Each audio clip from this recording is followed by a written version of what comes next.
नमस्कार स्टूडेंट्स। हड़प्पा संस्कृति की विशेषता 12th क्लास का अपना एक चैप्टर होने वाला है, ईंट मनके और अस्थियाँ। फर्स्ट चैप्टर होगा अपना ये हड़प्पा संस्कृति के बारे में। तो सबसे पहले हम देखें कि संस्कृति जो शब्द है उसका क्या अर्थ है। तो पुरातत्वविद संस्कृति शब्द का प्रयोग पूरा वस्तुओं के ऐसे समूह के लिए करते हैं, पूरा वस्तुओं का जो समूह है उसके लिए करते हैं जो एक विशिष्ट शैली के होते हैं और सामान्यतः एक साथ या एक विशेष भौगोलिक क्षेत्र या एक विशेष काल खंड में उनका संबंध होता है। उसके लिए संस्कृति शब्द का प्रयोग करते हैं। कौन? पुरातत्वविद। अब ये पुरातत्वविद कौन होते हैं? तो पुरातत्वविद के बारे में देखें कि पुरातत्व शास्त्र वह विज्ञान है, यानी पुरातत्व शास्त्र का प्रयोग करते हुए जो रिसर्च करते हैं पुरानी वस्तुओं पे और उन वस्तुओं का अध्ययन और विश्लेषण करके मानव संस्कृति का जो विकास है कैसे हुआ उसको समझाते हैं और उसकी व्याख्या करते हैं। अब हम देखेंगे कि हड़प्पा सभ्यता का नामकरण कैसे पड़ा। तो हड़प्पा सभ्यता नामक स्थान है जहाँ सबसे पहले ये संस्कृति खोजी गई। और हड़प्पा सभ्यता किस नदी के किनारे मिली? तो ये सिंधु नदी के किनारे मिली थी, तो इसका दूसरा नाम सिंधु सभ्यता भी है। लेकिन सिंधु सभ्यता का सबसे पहले जगह कौन सी थी? हड़प्पा। हड़प्पा नामक जगह पर इस संस्कृति की खोज की गई, इसलिए इसका नाम क्या पड़ गया? हड़प्पा सभ्यता। और उसी नाम पर इसका नामकरण भी कर दिया। और इसका जो काल निर्धारण है, समय है, वो माना जाता है कि 2600 से 1900 ईस्वी पूर्व के बीच ये सभ्यता पनपी। हड़प्पा संस्कृति का काल कौन सा माना जाता है? तो ये होगा 2600 से 1900 ईस्वी पूर्व। साथ साथ मेरी याद हो जाएगी प्यारे विद्यार्थियों। सबसे पहले अगर आपने कॉन्सेप्ट क्लियर कर लिया और कॉन्सेप्ट क्लियर करते हुए उनके फैक्ट याद करेंगे तो बिल्कुल याद हो जाएगा कि हड़प्पा सभ्यता संस्कृति क्या है। ये तो हमने देख लिया कि सिंधु सभ्यता सिंधु नदी के किनारे पनपी एक सभ्यता जिसका काल क्रम है 2600 से 1900 ईस्वी तक। उस सभ्यता का जो पहला स्थल जहाँ से इसकी खोज की उसका नाम था हड़प्पा। और उसी के नाम पर इस सभ्यता का नाम क्या पड़ गया? हड़प्पा सभ्यता या संस्कृति। हड़प्पा सभ्यता या संस्कृति के 3 चरण माने गए। आरंभिक चरण विकसित हड़प्पा संस्कृति वाला चरण है, एक प्रवर्ती हड़प्पा संस्कृति। बीसी का मतलब होता है बिफोर क्रिस्ट, यानी ईसा से पूर्व। आपको कहीं लिखा मिलेगा ईसा पूर्व, तो ये कौन सा होता है? बीसी यानी बिफोर क्रिस्ट, ईसा पूर्व। जैसे 300 ईसा पूर्व का मतलब हुआ बिफोर क्रिस्ट यानी बीसी। एडी का मतलब होता है एनो डायनेमिक, यानी ईसा मसीह के जन्म के वर्ष से जो शुरुआत मानी जाती है तिथि की, उसको कहते हैं एडी। बीपी का मतलब है बिफोर प्रेजेंट, यानी आज से पहले।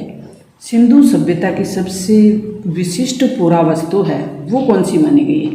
तो वो मानी गई है मोहर। और ये मोहर किससे बनाई जाती थी? सैलखड़ी नाम का एक पत्थर होता था जो बहुत ही मुलायम होता था, उससे आसानी से मोहर बनाई जा सकती थी। इसलिए मोहर बनाने में प्रश्न ऐसे भी पूछा जा सकता है कि मोहर बनाने में सैलखड़ी का प्रयोग क्यों किया जाता था। हड़प्पा संस्कृति की खुदाई स्थल से मिले भोजन के अवशेष कौन से थे? तो ये अवशेष थे जैसे अनाज में बात करें तो गेहूँ, जौ, दाल, सफ़ेद चना और तिल। बाजरे के दाने भी गुजरात के कुछ स्थल हैं वहाँ से मिले हैं। गुजरात के कुछ स्थल हैं जहाँ से बाजरे के दाने भी मिले हैं। जानवरों की हड्डियाँ जहाँ भेड़, बकरी, भैंस, सुअर जैसे बैल आदि का प्रयोग कृषि कार्यों के लिए किया जाता था। ये इस सभ्यता के सबूत मिलते हैं इनसे कि इस समय ऐसे ऐसे इन अनाजों का प्रयोग किया जाता था। इन जानवरों से कृषि कार्य करवाया जाता था। मछलियाँ और पक्षी के अवशेष भी मिले हैं। हड़प्पा संस्कृति के पुरातात्विक साक्ष्य कौन से मिले, या कहें कि हड़प्पा सभ्यता की जानकारी के प्रमुख स्रोत हैं वो कौन से हैं? तो जैसे उनके रहने की जगह कैसी थी, आवास कैसा था उनका, मृद भांड, आभूषण कैसे थे, वो क्या कौन कौन से आभूषण पहनते थे, औजार कैसे थे उनके, लोहे के, तांबे के, मिट्टी के, किस प्रकार के औजार थे, मोहरें सोने की, चांदी की, कौन से धातु की होती थी, इमारतें और खुदाई में मिले सिक्के, ये हड़प्पा सभ्यता की जानकारी बताते हैं। हड़प्पा संस्कृति के प्रमुख क्षेत्र कौन कौन से हैं? तो अफ़गानिस्तान, भारत के पश्चिम के जो क्षेत्र हैं, आपको पता होगा कि सिंधु नदी है वो कहाँ पे बही या उसका प्रवाह क्षेत्र कौन सा है? तो सिंधु नदी के प्रवाह क्षेत्र में ये संस्कृति पनपी। तो अफ़गानिस्तान, जम्मू, बलूचिस्तान यानी पाकिस्तान, गुजरात, राजस्थान और पश्चिमी उत्तर प्रदेश में ये हिमालय पर्वतमाला है। और हिमालय पर्वतमाला से यहाँ से सिंधु नदी निकलती हुई अपनी सहायक नदियों के साथ बहती है। तो आप देख सकते हैं कि सिंधु नदी का बहाव क्षेत्र है वो भारत के पश्चिम से अरब सागर की ओर है। तो ये जो सिंधु नदी और हड़प्पा सभ्यता के जो प्रमुख स्थल थे ये इधर है, इस एरिया में फैले हुए हैं। भारत के इस मैप में आप देख सकते हैं। कृषि के अवशेष, चोलिस्तान नाम की एक जगह है जहाँ कई स्थानों और बनवाली हरियाणा में मिट्टी से बने हल के प्रतिरूप मिले। किसके? मिट्टी के। हल भी किसका बना हुआ? मिट्टी। हल क्या काम आता है? कृषि कार्य में। कौन सी जगह से मिला? चोलिस्तान और बनवाली हरियाणा से। ये फिर पूछे जा सकते हैं या मैप में भरवाए जा सकते हैं कि बनवाली कहाँ है, हरियाणा में कौन सी चीज़ें मिली वहाँ से मिट्टी के प्रतिरूप। इसके अतिरिक्त पुरातत्वविद जो वैज्ञानिक हैं इतिहास के, उनको कालीबंगा नामक स्थान से जुते हुए खेत के साक्ष्य मिले। आरंभिक हड़प्पा स्थलों से संबंध है ये। अफगानिस्तान में जो सेतु घई नामक स्थल है, हड़प्पा स्थल, वहाँ नहर के अवशेष भी मिले हैं। धोलावीरा जो कि गुजरात में है, धोलावीरा, और यहाँ से जलाशयों के प्रयोग ये और कृषि कार्य के लिए जल इकट्ठा करने की जो परंपरा यहाँ मिली, स्रोत यहाँ मिले। जल संचयन है, जल को इकट्ठा करना, संरक्षित करना। भारतीय पुरातत्वविद के जनक कौन है? Alexander Cunningham. प्रश्न पूछा जा सकता है कनिंघम कौन है पुरातत्वविद के जनक, और ये भी पूछा जा सकता है कि पुरातत्वविद के जनक कौन है? कनिंघम। मेरे साथ साथ प्यारे बच्चों, आपको याद हो रहा है? बिल्कुल याद हो रहा है। हड़प्पा सभ्यता की बस्तियाँ। अब बस्तियाँ किस प्रकार की प्राप्त हुई और उनसे क्या संकेत मिलता है, क्या जानकारी मिलती है? तो यहाँ दो प्रकार की बस्तियाँ मिली। एक तो दुर्ग वाली जो कि कच्ची ईंटों के चबूतरे पे बनी होती थी। ईंट कैसी है यहाँ पे? कच्ची। दुर्ग को दीवार से घेरा गया। किन से घेरा गया? दीवार से।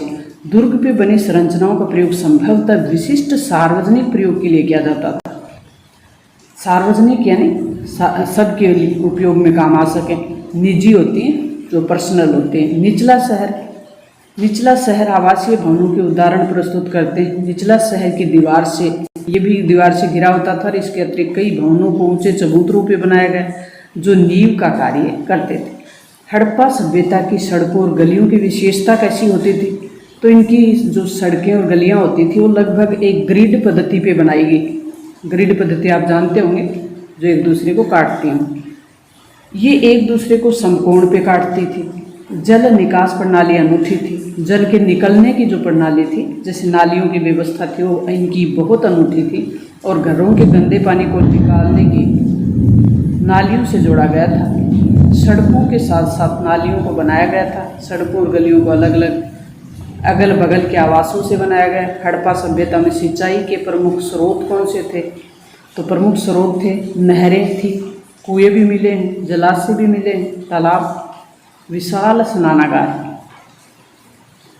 किस प्रकार का हुआ करता था? विशाल यानी बड़ा, स्नानागार यानी जहाँ स्नान किया जा सके। तो ये एक आयताकार जलाशय हुआ करता था जिसमें लोग स्नान करते थे और चारों ओर से गलियारों से घिरा होता था। जलाशय के तल तक जाने के लिए सीढ़ियाँ भी बनी होती थी। मानकों के निर्माण के प्रयुक्त पदार्थ, मानक कौन से पदार्थों से बनाए जाते थे? कॉर्निलियन यानी सुंदर लाल रंग का, जैस्पर, स्फटिक, क्वार्ट्ज, सेल खड़ी जैसे पत्थर, तांबा, कांसा, सोने जैसी धातुएं, शंख से, फ्रियांस से, पक्की मिट्टी से, इन सभी से मन के बनाने के काम आती थी ये सब। इनकी आकार जैसे कि चक्राकार बना दिया, चक्कर के आकार का, बेलन के आकार का बना दिया, गोल आकार बना दिया या खंडित। बस्ती के नियोजन की विशेषता क्या थी? बस्ती लोगों के रहने की जगह। नियोजन यानी प्लानिंग, उनकी किस प्रकार की विशेषता होती थी, तो बस्ती नियोजन किया गया और फिर उनके अनुसार क्रियान्वयन किया गया, जिसका उदाहरण हमें यहाँ की जो बनी ईंटें हैं उनसे पता चलता है कि जो धूप में सुखाकर या भट्टी में पकाकर बनाई गई थी, एक निश्चित अनुपात की होती थी, जहाँ लंबाई और चौड़ाई ऊंचाई के अनुसार 4 गुनी और 2 गुनी होती थी। इस प्रकार की ईंटें सभी हड़प्पा बस्तियों में प्रयोग में लाई गई। हड़प्पा संस्कृति की जल निकासी की विशेषता क्या थी, तो नालियाँ पक्की ईंटों से बनाई जाती थी। जल निकासी यानी नालियाँ किस प्रकार की बनी होती थी, पक्की ईंटों से। सड़कों के साथ साथ नालियाँ बनाई गई थी। यदि घरों के गंदे पानी को निकालने के नालियाँ जोड़ा गया, प्रत्येक घर को कम से कम एक दीवार का गली से सटा होना आवश्यक था। नालियों को ऐसे ईंटों से ढका गया जिसे नाली सफाई के समय आसानी से हटाया जा सके। कुछ स्थानों पर ढकने के लिए चूना पत्थर की पट्टी का प्रयोग भी किया जाता था। घरों की नालियाँ पहले एक होदी या मलकुंड में खुलती थी, जिसमें ठोस पदार्थ जमा हो जाता था, फिर वो गंदा पानी निकलता रहता था। बहुत लंबे नालों को अंतराल पर सफाई के लिए होदियाँ बनाई गई। इनकी आवासीय व्यवस्था और गृहस्थ स्थापत्य की जो विशेषता थी वो कैसी थी, कई आवासों पे आंगन पे केंद्रित होती थी, जिनके चारों ओर कमरे बने होते थे। आंगन में खाना पकाने और कताई जैसी गतिविधियों का केंद्र हुआ करता था। जैसे आंगन में बैठकर लोग खाना खाते, पकाते और कताई जैसे कार्य करते थे। भूमि तल पे बनी दीवारों पे खिड़कियां नहीं होती थी। इनके अतिरिक्त मुख्य द्वार से आंतरिक भाग आंगन से सीधा नहीं देख सकते थे। हर घर का ईंटों के फर्श से बना अपना एक स्नानागार होता था, जिसकी नालियां दीवार के माध्यम से सड़क की नालियों से जुड़ जाती थी।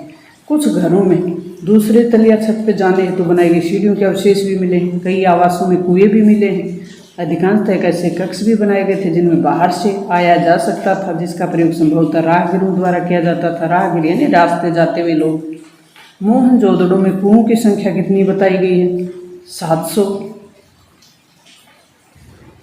अब प्यारे विद्यार्थियों, हम चलते चलते 2024 में 23-24 में जो आपके एग्जाम होने वाले हैं उसमें किस प्रकार से कितने अध्याय आपको पढ़ने हैं, क्या पढ़ना है क्या छोड़ना है, इस पे बात कर लेते हैं। 12वीं क्लास के NCERT में 3 भाग हैं, आपको पता होगा। इतिहास के कुछ विषय के 3 भाग और 15 अध्यायों में बटा हुआ है 3 भाग। तो हम सबसे पहले बात कर लेते हैं अध्याय 1 की।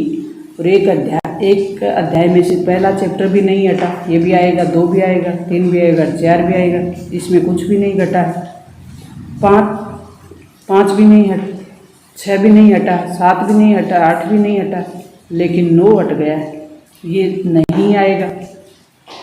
10 आएगा, 11 भी आएगा, 12 नहीं आएगा, ये हट गया है। 13 आएगा, 14 नहीं आएगा और 15 आएगा। तो इस प्रकार 3 चैप्टर 9, 12 और 14 का चैप्टर है वो आपका हटा दिया गया है। 9, 12 और 14। तो प्यारे विद्यार्थियों, मेरे द्वारा ये जानकारी आपके लिए उपयोगी हो तो अपने दोस्तों के साथ शेयर करें, ताकि मुझे मोटिवेशन मिले, मेरी टीम को मोटिवेशन मिले। और इस तरीके के बेहतर वीडियो पाने के लिए आप चैनल को सब्सक्राइब कर लें। पॉलिटिकल के कई टॉपिक डाले हुए हैं, राजस्थान जीके के डाले हुए हैं। आपके कोई भी भाई बहन पड़ोसी रिश्तेदार राजस्थान का कोई भी कंपटीशन दे रहे हों तो उन तक शेयर करें। मिलते हैं नेक्स्ट और महत्वपूर्ण जानकारी के साथ। आप बिगनर्स हैं तो चैनल को सब्सक्राइब कर लें, अपने दोस्तों के साथ शेयर करें। Thanks, all the best.